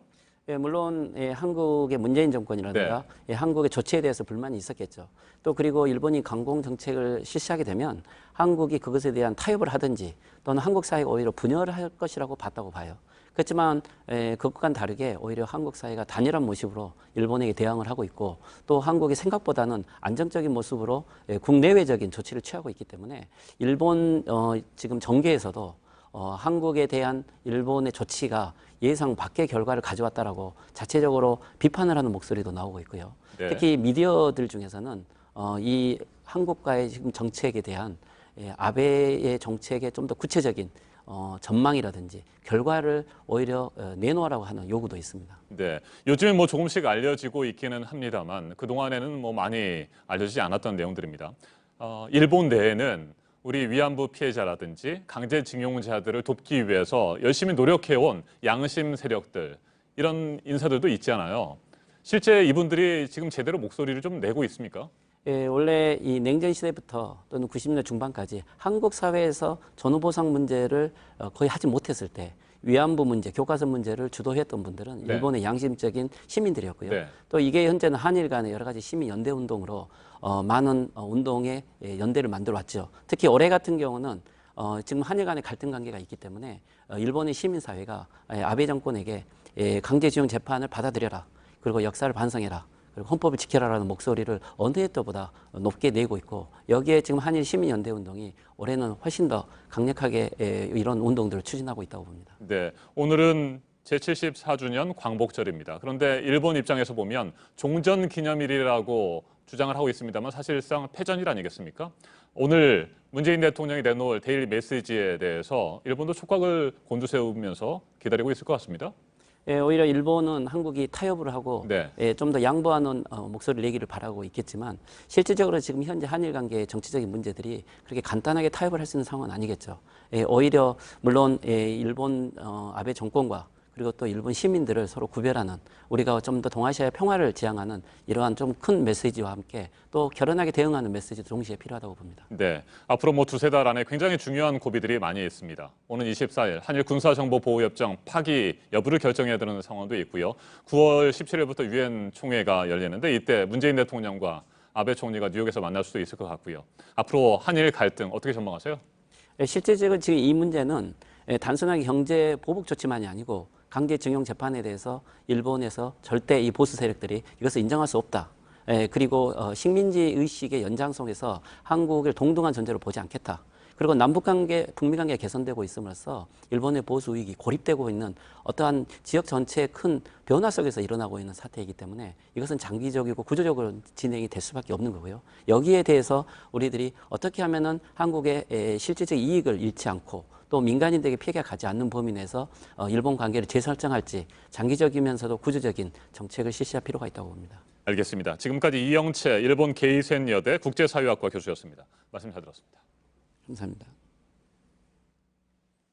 경복궁의 얼굴 광화문은 시대마다 그 모습이 조금씩 바뀌었습니다. 광화문의 현판도 마찬가지였는데 되도록 옛 모습 그대로 되살리려는 노력이 10년 가깝게 이어졌습니다. 그리고 어제 검은 바탕에 금색 글씨로 현판을 새롭게 마련한다는 결론이 내려졌습니다. 강나현 기자가 광화문 현판의 역사를 돌아봤습니다.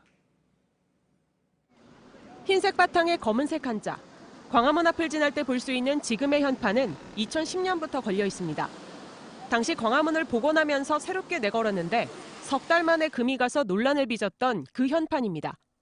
되도록 옛 모습 그대로의 현판으로 다시 바꾸자고 했지만 원래 모습이 무엇이었는지를 찾다가 9년의 시간이 지났습니다.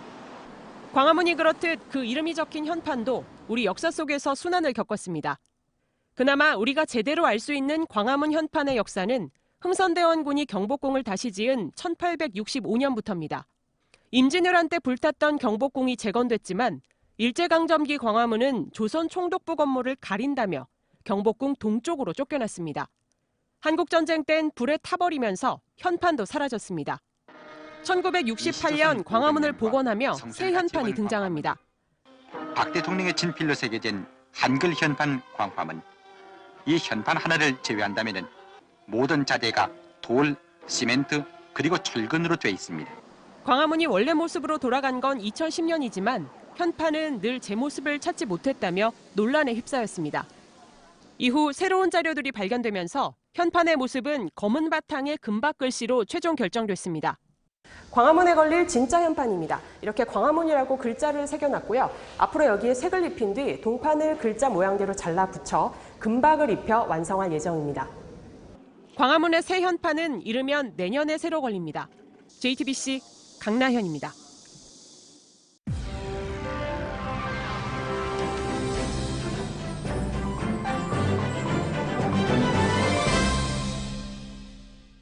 네, 개봉 영화 소식 전해드리겠습니다. 오늘도 강유정 영화평론가가 이 자리에 나왔습니다. 어서 오세요. 안녕하세요. 네, 첫 번째 소개해드릴 영화는 분노의 질주 시리즈예요. 벌써 9번째 영화라고요? 네, 맞습니다. 데이빗 레이치 감독의 분노의 질주인데 이번에 홉스 앤 쇼라는 부제를 달고 있습니다.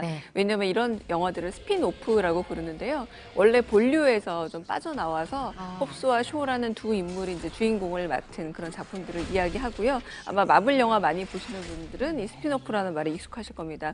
이번에도 역시나 이 분노의 질주하면 딱 떠오르는 게 뭐냐면 이 차량 카 체이싱, 카 레이싱 장면 연출이 좀 기대되실 텐데 그런 부분에서 이미 많은 남성 팬들이 기다리고 있는데 채워주고 있습니다. 그러니까 세계적인 명품 차들 그리고 어마어마한 크기를 자랑하는 그런 큰 트럭들이 도심을 질주하는 그런 장면들을 연출하고요.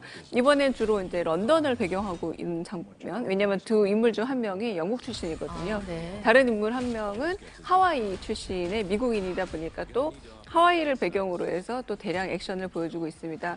영화 러닝타임이 2시간 반을 넘는데 2시간 반이 넘어요? 2시간 반 내내 거의 액션을 보여준다고 생각하시면 될 듯하고요. 그렇게 조금 머리를 비우고 더운데 말 그대로 액션이 가득한 영화를 보고 싶다라고 기대하시는 분들에게는 그런 기대감을 채워주는 영화가 되지 않을까 싶습니다. 네. 그리고 오늘 또 얘기를 할 게 공포 영화예요. 맞습니다. 여름 하면 또 공포 영화잖아요. 그래서 지금부터 이제 어제 오늘 그리고 다음 주에 개봉이 될 공포 영화들을 소개해 주실 텐데 좀 긴장하고 봐야 될까요? 괜찮습니까? 소개해 주시죠. 네. 워낙 혹서기에는 공포 영화를 본다라는 게 사실 공식이긴 한데 한동안은 여름에 공포 영화가 거의 등장을 하지 못했습니다. 그런데 올해는 좀 분위기가 다른데요. 몇 작품 소개를 드리자면 일단은 인면어라는 작품이고요. 저주의 시작이란 부제를 가진 데이비드 청 대만 감독의 작품입니다. 비비안 수라고 아마 대만 유명 여배우로 알고 계시는 분들도 많을 텐데요. 주연을 맡고 있는데 물고기 속에 그렇게 악령이 봉인되어 있다가 사람에게 옮겨가서 살인을 하게 된다라는 그런 줄거리를 가지고 있는데 바로 사실은 빨간 옷 소녀라는 대만에서 유행하던 괴담입니다. 우리 어린 시절 들었던 왜 홍콩 할매라든가 이런 괴담 있죠? 그 괴담을 바탕으로 해서 만들어진 영화고요. 원래는 인면허 빨간 옷 소녀 외전이란 작품의 원제였는데 빨간 옷 소녀라는 작품의 제목이 한번 사용된 바가 있어서 이제 인면허 다른 제목을 가지고 이제 개봉을 하게 됐고요. 아무래도 이제 그 괴담을 소재로 하다 보니까 그 자체가 갖고 있는 공포감이 있잖아요. 그런 부분을 주고 있습니다. 또 오늘 개봉하는 암전이라는 작품도 이것도 역시 괴담을 소재로 하고 있는데 대학 연극영화과에 이제 소문이 도는 겁니다. 어떤 작품이 있고 졸업 작품인데 끝까지 본 사람이 없고 그 영화를 끝까지 본 사람이 맞습니다. 없고. 네, 이걸 보게 되면 이제 죽게 된다. 사실은 알고 보니 이 영화는 소위 말하는 살인 장면을 그대로 찍어놓은 스너프 필름이라는 그런 위험한 범죄 영화였고요. 그 비밀을 밝혀가는 그런 여성 배우로 서예지 씨가 등장하는데 아마 TV 드라마에서도 보셨을 겁니다. 좀 약간 공포라던가 약간 종교 소재로 한 작품이 등장했었는데 이번에도 역시 연기를 열연을 펼치고요. 그 진성규 씨 극한 직업에서 등장했던 그 배우도 이번에 출연하게 됩니다. 다음 주에 소개할 영어로 이제 변신이라는 작품이 있습니다. 네. 21일 날 개봉하게 될 다음 주 작품인데 개봉입니다. 바로 이제 오컬트 영화라고 하는 아마 이렇게 말씀드린 것보다 사제가 등장하고 그리고 엑소시즘 주문을 외우고 라틴어 주술이 등장하는 요즘 바로 많이 나오는 맞습니다. 영화예요. 그런 영화의 흐름을 이어가고 있고요. 이번에는 이렇게 악령이 가족 중 한 명의 모습으로 변신을 해서 등장한다. 기존 엑소시즘 영화에 없었던 새로운 어떤 발상을 김홍성 감독이 하고 있고요.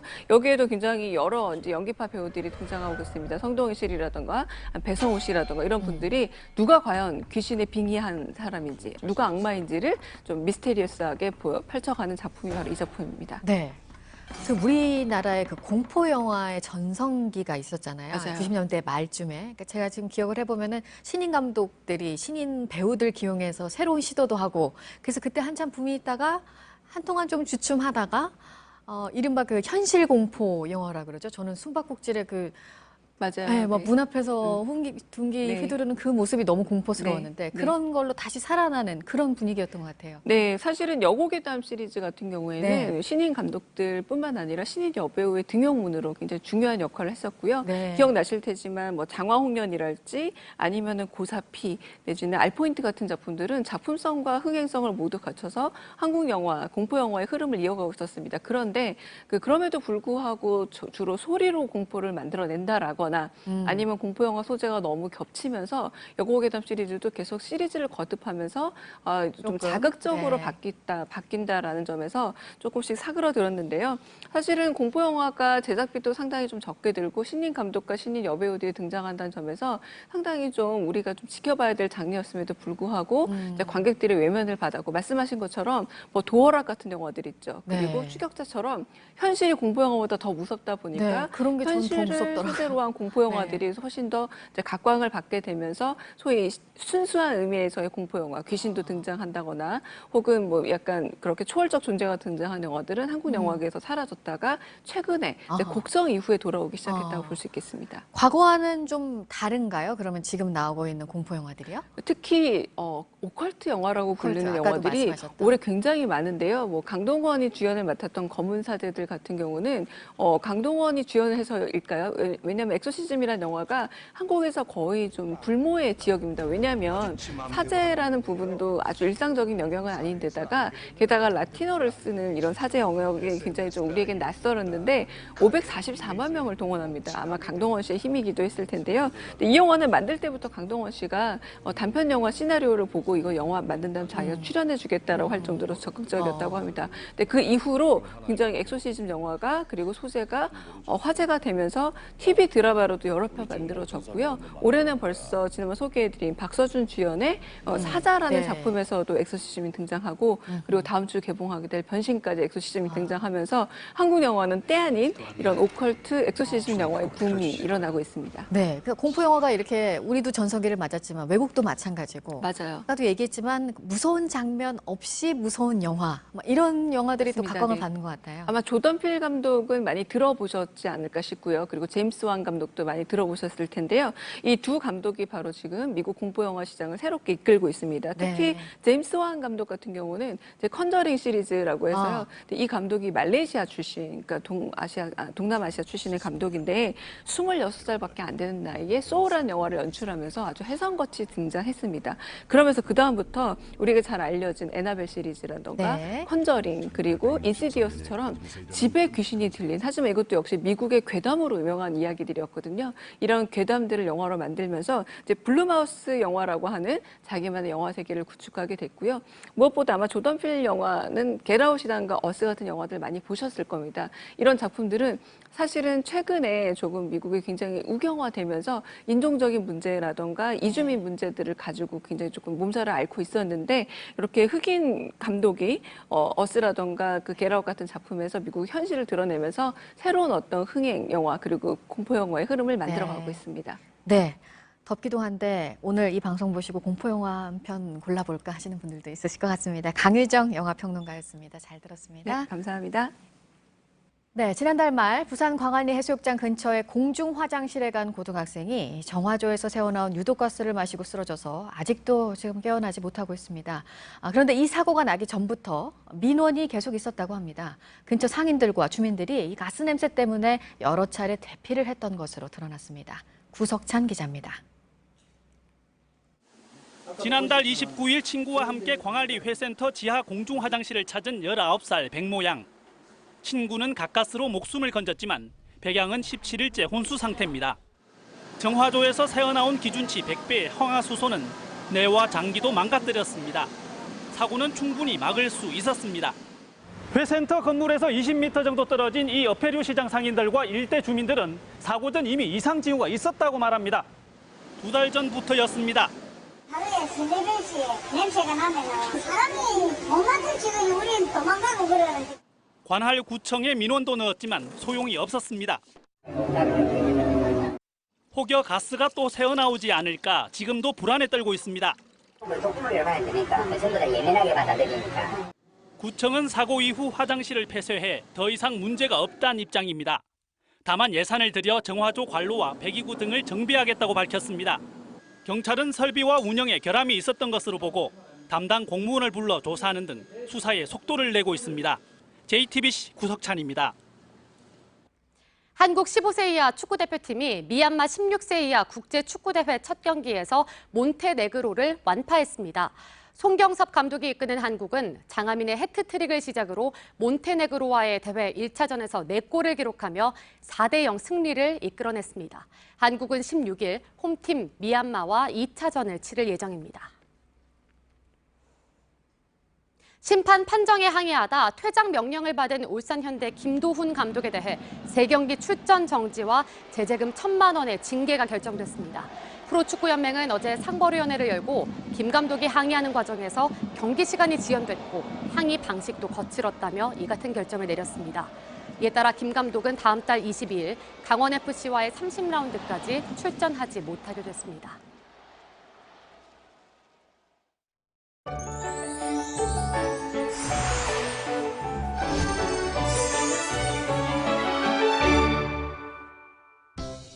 제10호 태풍 크로사는 일본 가고시마 부근에서 이동하고 있습니다. 점차 북상하면서 우리나라와 일본 사이를 지나겠습니다. 태풍의 영향으로 오늘 아침 곳곳에 비가 오고 있는데요. 호우주의보가 발효 중인 강원 영동에는 시간당 10mm 이상 세차게 쏟아지고 있습니다. 점차 전국으로 확대되겠고요. 내륙 지역은 가끔 소강 상태를 보이는 곳이 있겠습니다. 이후 남부지방은 오늘 밤 대부분 그치겠고요. 중부지방은 길게는 내일 오후까지 이어지다 길겠습니다. 비의 양은 강원 영동에 내일까지 300mm가 넘는 폭우가 예상됩니다. 영남 해안에도 120mm 이상 쏟아지겠고요. 그 밖의 지역은 최대 40에서 60mm 예상됩니다. 오늘 낮 기온은 서울이 30도, 전주와 대구가 31도로 어제보다 낮겠습니다. 북한도 30도 안팎으로 더위가 주춤하겠습니다. 모레 토요일 기압골의 영향으로 중부와 호남 지방에 비 소식이 있습니다. 기온은 다음 주 다시 33도 안팎까지 오르겠습니다. 기상정보였습니다. 아침엔 뉴스워치, 오늘 하루 관심을 가지고 지켜봐야 할, 기억해야 할 뉴스 끝으로 정리해드립니다. 제74주년 광복절을 맞아 오늘 오전 10시 천안 독립기념관에서 정부 경축식이 열립니다. 광복절 경축식이 독립기념관에서 진행되는 것은 2004년 이후 15년 만입니다. 일본의 일방적인 수출 규제로 한일 갈등이 더욱 격화되고 있는 상황에서 문재인 대통령이 내놓을 대일 메시지에 관심이 모아지고 있습니다. 서울 광화문 광장을 비롯한 전국 곳곳에서는 일본 아베 정권을 규탄하는 집회가 열립니다. 일본에서 전시가 중단돼 전 세계에서 규탄 목소리가 나왔던 평화의 소녀상을 스페인의 한 영화 제작자가 매입했습니다. 검열에 저항하는 전 세계 작품들을 모아서 자신이 만드는 미술관에 전시할 예정인 것으로 전해졌습니다. 홍콩 시위에 대한 중국의 무력 개입 가능성에 미 국무부가 깊은 우려를 나타냈습니다. 홍콩 시민과 경찰, 중국 정부를 향해 폭력 자제도 촉구했습니다. 미국 하원은 강경 진압에 반대한다는 성명을 냈습니다. 미국의 신임 러시아 대사로 비건 대북 특별대표가 기용될 가능성이 있다는 보도가 미 언론에서 잇따라 나오고 있습니다. 북미 협상을 총괄했던 인물인 만큼 실제 교체가 된다면 어떤 변화가 있을지 주목되고 있습니다. 오늘 전해드릴 소식은 여기까지입니다. 이상으로 JTBC 뉴스 아침엔 목요일 순서 모두 마치겠습니다. 건강한 하루 보내시기 바랍니다. 고맙습니다.